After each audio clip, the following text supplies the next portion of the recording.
Today we're going to tackle the balance of the big box over there by the wall, clean up all the wires, put it in the bigger box that I described in the other video, and get this job finished up so that we can move back onto the car.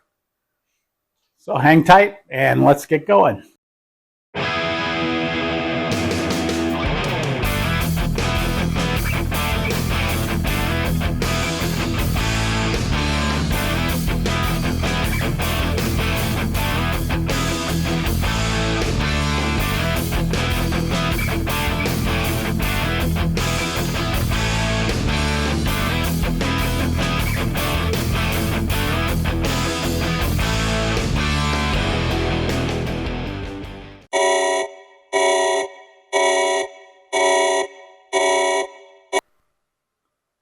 So as you can see, our big box finally showed up. We're going to go ahead and move this outlet over here on the side of it. This is the top of our box, and of course I've already marked it top by putting top on the marker. But this is going to be our main box where all of our connections are going to take place. We're going to blow a hole in the back of it to bring that wire through into this box, and that way there's a nice clean flush surface on the front. And of course, I've got to drill a few holes so that everything fits in right. Pop out a couple of the little plugs to make sure that I can get everything to fit. But that's kind of where we're at right now. So hang tight and we'll get moving through and get this all wired up. In case you haven't noticed, we got 2 new beds from the auction this week for $10 a piece. So now they have beds in the garage, and they seem to be happy about it.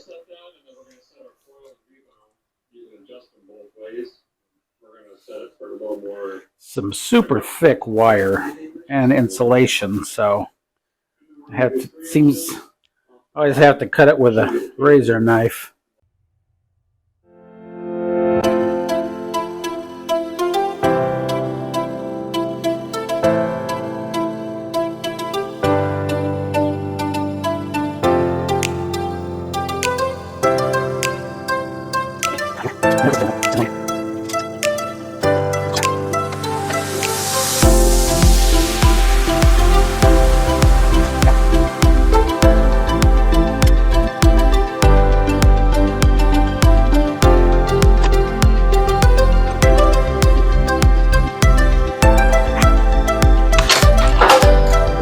Pair of big cutters.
Okay, as you can see, I've got it mounted on the side of the box. I've decided I'm going to move this to here. I'm going to put a 110 outlet right here. That way I can get a higher voltage 110. Reason for this one, the 110 and the 220, is in case something happens with the charge unit, you can always go and plug in the good old-fashioned 50 amp plug-in that comes with the car. I guess they call it a portable charger. But we're going to move this to here, and that's kind of why I turned it sideways, is because after looking at it and thinking about it, I said I need to go to the bottom of it, and that'll kind of stabilize it a little bit better. And then right here, I'm going to put that 110 outlet.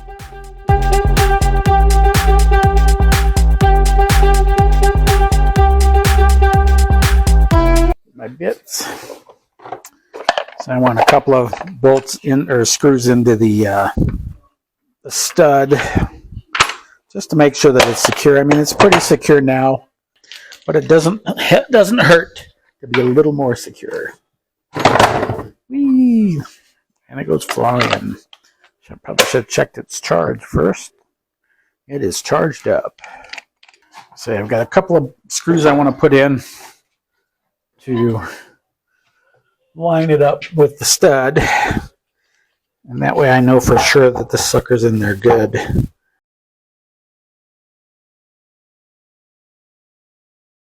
Okay, let's see how well we did. And my battery's dead. This DeWalt has probably been around for quite a few years. And unfortunately, it's starting to show its wear. So, good old Harbor Freight drill. The thing I got to do with this one is I've got to get a couple of extra batteries because while one's charging, you got another one. But in case you don't know, the batteries seem to cost more than the drill nowadays.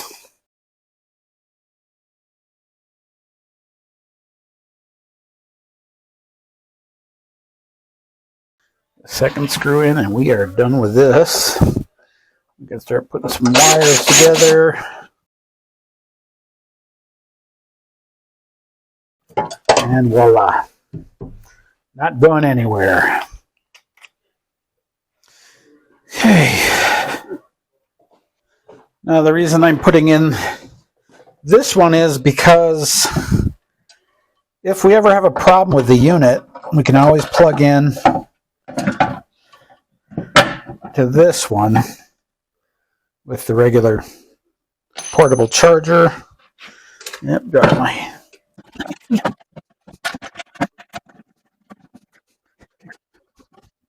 got to get my little screwdriver. Well, not my little one, but the screwdriver, I guess you'd say. Ouch. Just cut myself on the tractor seat. Okay, that's that one. And we got one more, but I've got to go grab a few things before I can do that.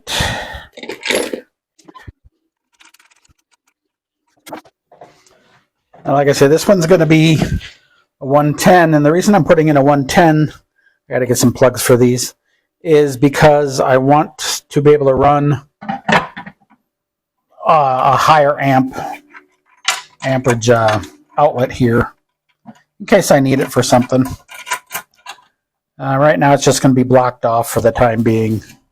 Not going to mess with it, mainly because the connectors for these things are just seriously expensive. Let me try it by hand first. And I need to get some plugs on these because this one's open, the back one's open. Or just find a box that doesn't have any in it. But for now, this will work to hold the place.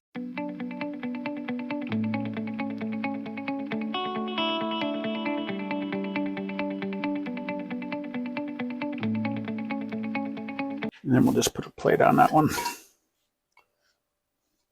Close her off and call it a day. Well, later use, I guess you'd call it.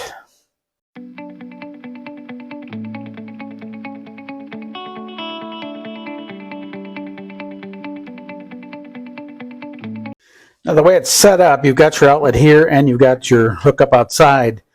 Clearly, you can't run all of this stuff at the same time because it's just not set up for it. So you have to pick and choose. And then I will put warning labels on this sucker and all that fun stuff just so that people know don't mess with it. I do need to split this one back a little further. And naturally, the ground doesn't reach the way it should.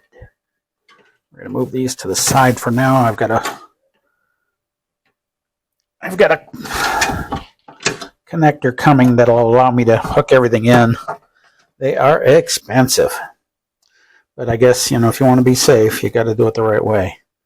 And again, this one will go to this only. The outside just runs the black and the red, and then of course the ground.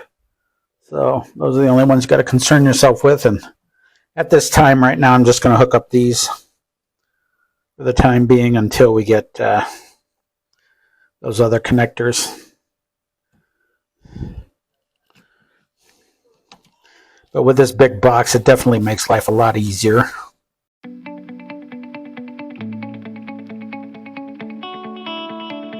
Don't like using these wire nuts on this big of an outlet, but when I get the new connectors, they should be here by next week, hopefully.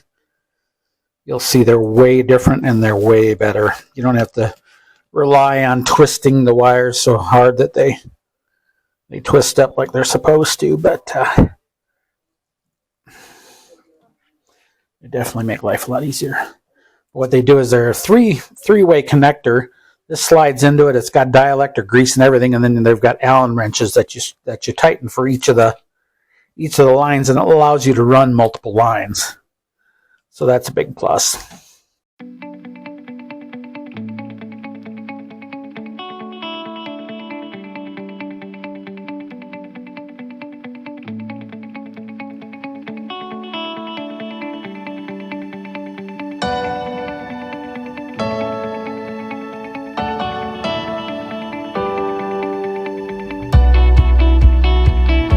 For now, we just stuff them inside. Like I said, this one's stiff, but this will do for now. And like I said, when I come back next week with the connectors, we'll be hooking the ground into the box itself. It is grounded farther up the line, but on every box you should ground it like it's grounded down here in this box.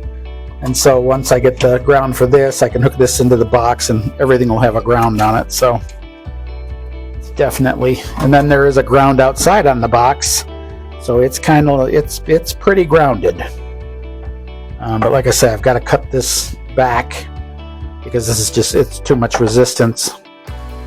But I've got plenty of room in here to put everything, so that's definitely a plus. And the last thing I need to do is cap off this white.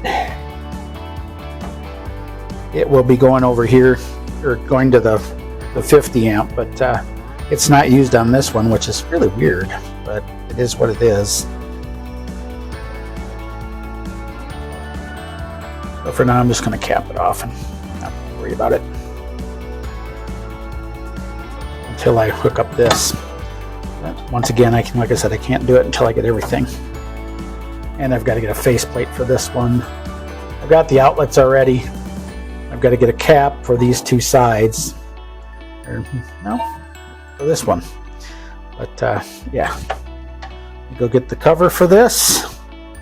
Let me test the line first by clicking it on and seeing if it's good to go. Excuse me, Bandit. Need to turn on the power.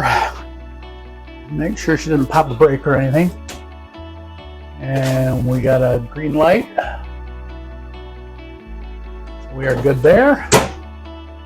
Just walk outside and check the unit. Let me grab you guys, bring you with. Check the unit. And we are showing green light. So it's green, got the Wi-Fi, and it is charging car. Let's go see. Car is fully charged because there's a little light right there that'll turn yellow or green. Blinking red is the alarm system, but it's probably fully charged because she didn't drive very far today. So that kind of shows you everything. And by the way, I've got that figured out how to put the car in the driveway so I can put my car in the driveway. And we got plenty of cord to reach, so that's good. So last but not least, we put the cover on. Like I said, next week we get the new connectors in. We'll finish connecting all this. I'll get a faceplate ordered for the two outlets that'll go here. So we'll have two. I'll get the highest amp ones I can get for 110. And that's just in case we want to run something later. I may even put a 30 amp here. I don't know. I'm not really sure what I'm going to do. But that kind of shows you what we got done for now. Put the cover on here. Get the bottom ones on. And we are good here. Go ahead and tighten it up. Oh, they're Phillips. I just happen to have one of those too. So I just tighten those up. Oh, miss. Oh, it's because I put it on backwards. We'll get it figured out. Oh, let me back that screw out.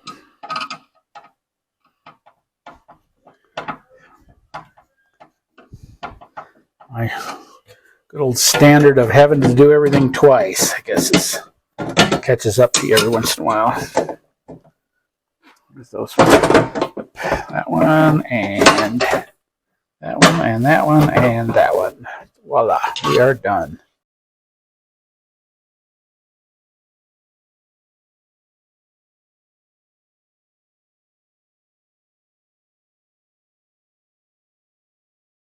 The reason I went with this big box is because if I want to add anything to it later, I can.